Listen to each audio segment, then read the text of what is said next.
आइए हम अब तक इनइक्वालिटी को नंबर लाइन पे देख रहे थे, इनइक्वालिटी को सेट की तरह देख रहे थे। तो सेट का बहुत ही इंपॉर्टेंट कॉन्सेप्ट है यूनियन और इंटरसेक्शन।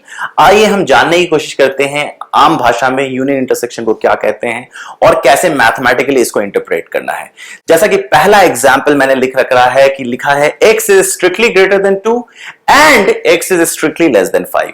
मतलब मैं कहना चाह रहा हूं कि x दो कंडीशन को फॉलो कर रहा है, x 2 से भी बड़ा है, एट द सेम टाइम 5 से भी छोटा है। यहां पे वर्ड एंड पे ध्यान रखिए, एंड का मतलब है दोनों इनइक्वालिटी को फॉलो करना, मतलब दोनों रूल्स को, दोनों इनइक्वालिटी को फॉलो करना, मतलब दोनों के बीच का ओवरलैपिंग जोन।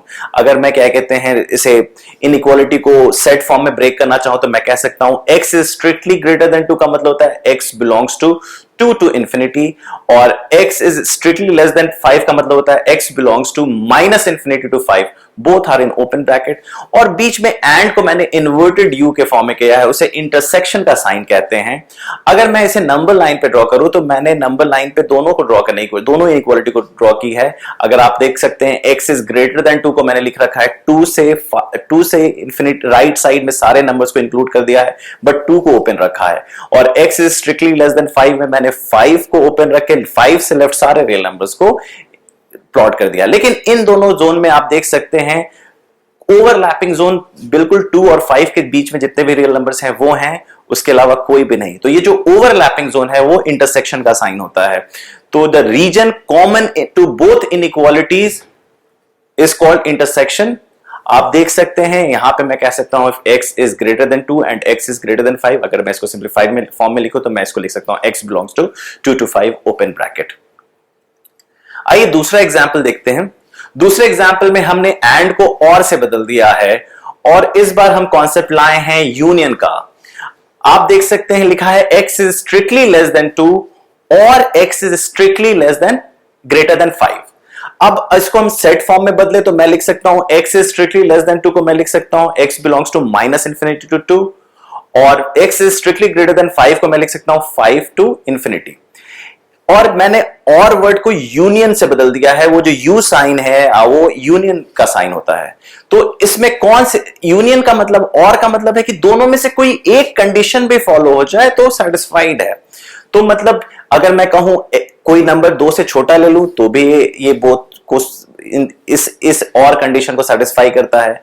अगर मैं x 5 से बड़ा ले लूं तो भी इन दोनों कंडीशन को सेटिस्फाई करता है। लेकिन अगर मैं 2 और 5 के बीच में कोई नंबर लूं, जैसे 3 ना ही 2 से छोटा है और ना ही 5 से बड़ा है, तो 3 will not be a part of the answer। तो अगर मैं इसको प्लॉट करूं नंबर लाइन पे तो मैं कह सकता हूं x strictly less than 2 को मैं लिख सकता हूं 2 से left hand side minus infinity तक सारे नंबर को प्लॉट कर दूंगा, और 5x is strictly greater than 5 को मैंने 5 से लेकर राइट तक सारे नंबर्स को प्लॉट कर दिया। तो मैंने देखा इन दोनों के बीच में कुछ कॉमन तो नहीं है, लेकिन राइट साइड में 5 से राइट सारे रियल नंबर्स इंक्लूड हो गए और 2 से लेफ्ट सारे रियल नंबर्स इंक्लूड हो गए। तो यूनियन का मतलब होता है जब आप नंबर लाइन पे कोई भी लाइन कुछ भी ड्रॉ हो जाए, जो भी नंबर इंक्लूड हो जाए वो सारा पार्ट ऑफ द फैमिली है। और इंटरसेक्शन का मतलब होता है कॉमन जोन। तो आप ये ध्यान रखिए कि जब आप नंबर लाइन प्लॉट कर रहे हैं, इनइक्वालिटी को नंबर लाइन पे प्लॉट कर रहे हैं, तो जब कॉमन जोन आता है उसे कहते हैं इंटरसेक्शन, और यूनियन में जितनी भी चीजें आपने प्लॉट कर दी वो सारा आपके फैमिली का हिस्सा है। आइए तीसरा एग्जाम्पल देखते हैं। तीसरा एग्जाम्पल लिखा है x is strictly greater than 2 और x is strictly less than 5। मतलब x 2 से बड़ा भी हो सकता है और x 5 से छोटा भी हो सकता है।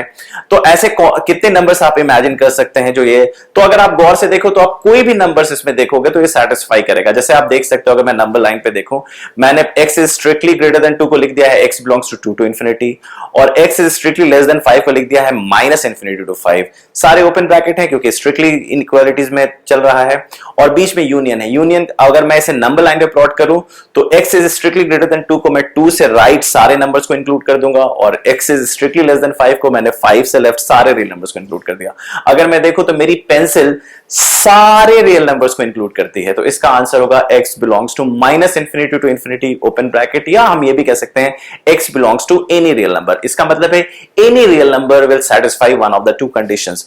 और का मतलब होता है कि one of the two conditions is satisfied, our things have been sorted out।